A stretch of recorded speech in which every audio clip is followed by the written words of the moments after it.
মিথ্যাবাদী বুড়ি, সেই দিনও বলেছিলি আমাকে নাতনি বাড়ি থেকে এসে মোটা তাজা হয়ে আমার পেটের খিদা মেটাবি। তা এখন আবার কোথায় যাচ্ছিস? সেই দিন তো তোকে রাস্তায় কোথাও পেলাম না। সেই দিন তো আমার নাতনি আমাকে লাউ গোর গোর বুড়ি যায় ঢের দূর এই বলে আমাকে সেইখান থেকে বিদায় করে দিয়েছিল।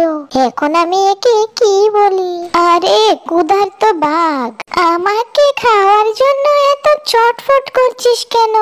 আর এইদিকে আমার নাতনিটা সারাদিন কেটে কেটে 10 মণ ওজন বাড়িয়ে ফেলেছে যে, এখন তাকে ডাক্তারের কাছে নিয়ে যেতে হবে। তাই এদিক দিয়ে আসলে তুই আবার আমার নাতনির দিকে নজর দিবি না তো?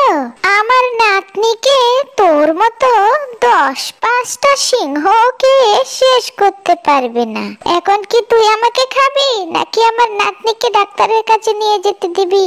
এই না হলে সুযোগ, এবার তোকেও খাবো, তোর 10 মণওয়ালা নাতনিকেও খাবো। ঠিক আছে বুড়ি, যাও যাও, নাতনির চিকিৎসা করার জন্য এদিক দিয়ে নিয়ে যাও। আমি তোমার নাতনিকে দেখে একটু দোয়া করে দিব, ঠিক আছে? ঠিক আছে, তাহলে আমি যাই বাঘ বাবু।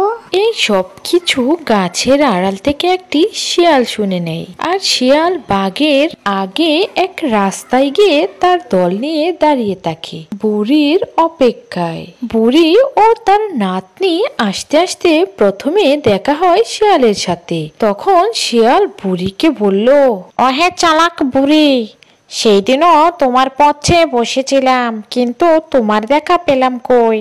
আজকে বললে তোমার 10 মণ ওজনের নাতিন নিয়ে আসবে, তাই তো আমি তোমার জন্য অপেক্ষা করছি। তোমাকে আর তোমার নাতিনকে আমার দলবল মিলে খাবো। বুড়ি শিয়াল ও বাঘকে শিক্ষা দেওয়ার জন্য তার সঙ্গে করে একটি পেত্নী নিয়ে আসে। পেত্নীটি ছিল খুবই সাহসী, সে ঘপ ঘপ করে শিয়ালগুলিকে খেয়ে ফেললো। তারপর বুড়ি ও শাকচুন্নি আবার সেই বাঘের খুঁজে হাঁটতে লাগলো, কারণ এই বাঘের জন্য এক গ্রাম থেকে অন্য গ্রামে কেউ যেতে পারতো না। মানুষ খেতে ওরা খুব পছন্দ করত। ওদের ভয়ে 2 গ্রামের মানুষের যোগাযোগ রীতিমতো বন্ধ হয়ে যাচ্ছিল। যেতে যেতে হঠাৎ বুড়ি ও পেত্নীর বাঘের সঙ্গে দেখা হয়ে যায়। তারপর ওই পেত্নীটি বাঘগুলিকে ঘপ ঘপ করে খেয়ে নিল। এইভাবে আমাদের গল্পটি শেষ হয়ে গেল। খোদা হাফেজ।